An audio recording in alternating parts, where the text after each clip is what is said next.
9장 1절입니다. 1절.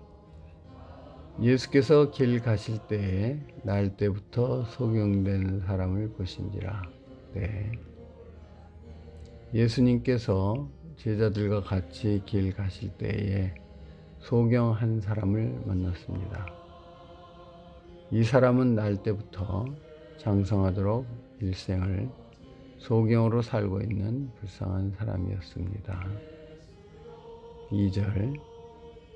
제자들이 물어 가로되 랍비여, 이 사람이 소경으로 난 것이 네 죄로 인함이오니까 자기오니까 그 부모오니까. 네. 병은 보통 죄로 인하여 나기 때문에 제자들이 예수님께 이 사람의 소경된 원인이 자기 죄 때문인지 부모의 죄 때문인지 알기 위해 질문했습니다. 3절. 예수께서 대답하시되 이 사람이나 그 부모가 죄를 범한 것이 아니라 그에게 하나님의 하시는 일을 나타내고자 하심이니라. 네. 예수님께서는 그가 소경된 것이 그 사람의 죄나 그 부모의 죄로 인하여 된 것이 아니라고 합니다. 에스겔 18장 14에서 18절에 아버지의 죄로 아들이 죽지 않는다고 했습니다. 또 이 사람은 날 때부터 소경이니 자신이 죄를 범하기 전에 소경이 된 것입니다. 예수께서는 그에게서 하나님의 하시는 일을 나타내고자 하심이라고 가르치셨습니다. 모든 병은 보통 죄로 인하여 납니다. 그러나 특수한 경우에는 하나님이 하시는 일을 이루시려고 나는 병도 있습니다.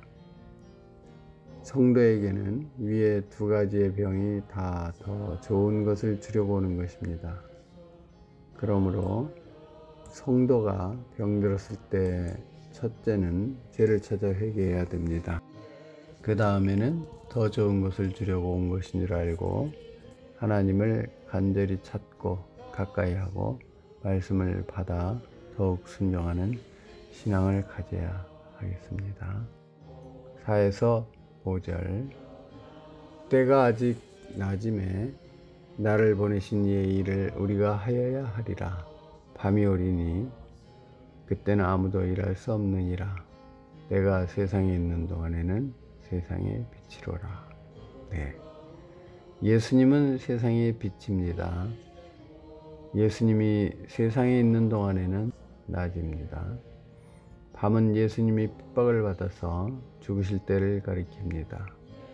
이는 예수님의 죽음이 가까운 것과 일할 수 없는 그때가 오기 전에 일시일각이라도 놓치지 말고 구원 사업을 하여야 할 것을 가리킵니다.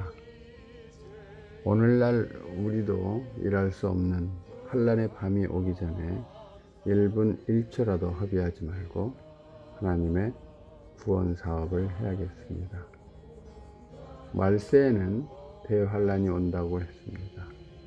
앞으로 환란의 밤이 점점 깊어지면 서로 잡아주고 미워하며 형제가 형제를, 아비가 자식을 죽는 데 내어주는 시대가 올 것입니다. 마태복음 24장 10절과 마태복음 10장 21절을 참조하시기 바랍니다.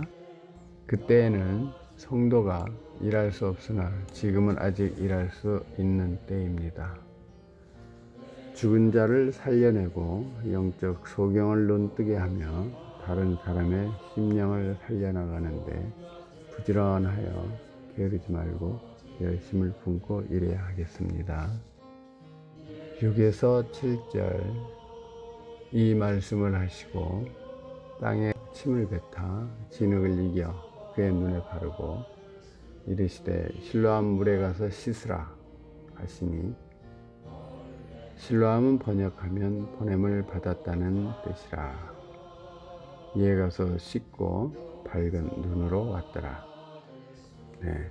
빛 대신 예수님께서 영적 소경의 눈을 뜨게 하기 위하여 이 세상에 오실 것을 알게 하시려고 여기서 육신적으로 소경된 자의 눈을 뜨게 하는 표적을 나타내신 것입니다. 예수님께서 땅에 침을 뱉어 진흙을 이겨 그 소경의 눈에 발랐습니다. 아마 예수님의 손가락으로 진흙을 이겨 발랐을 것입니다.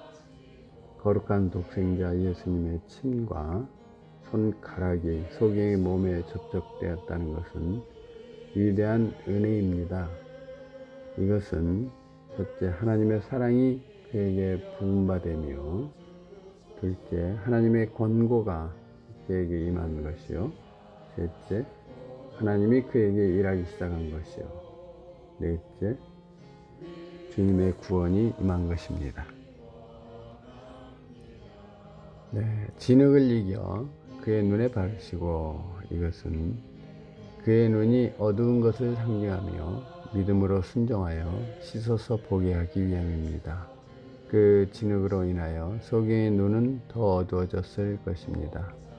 그때 소경의 믿음이 나타났습니다. 1.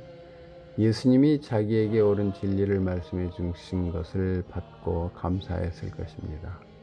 그는 평소에 자기가 소경된 것은 무슨 까닭일까, 부모의 죄인가 내 죄로 인함인가 궁금하였을 것입니다.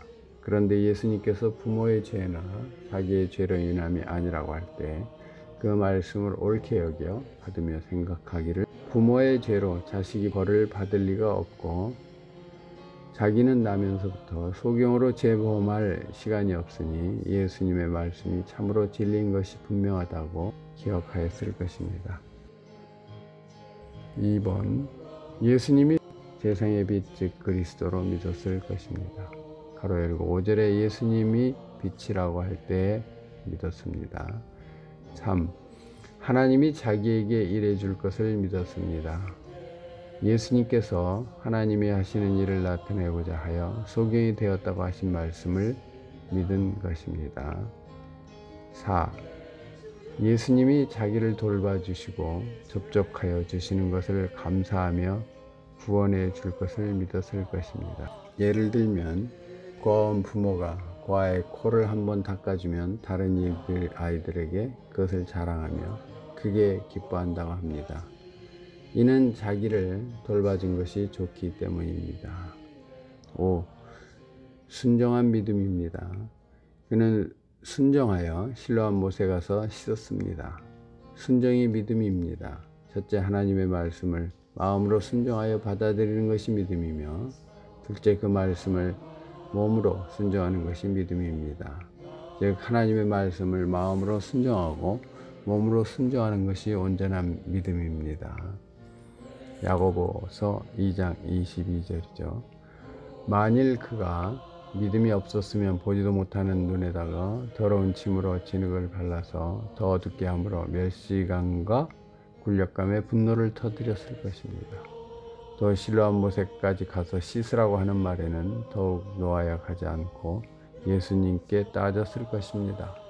그러나 그가 겸손히 순종한 것을 보면 믿음을 쓴 것이 분명합니다.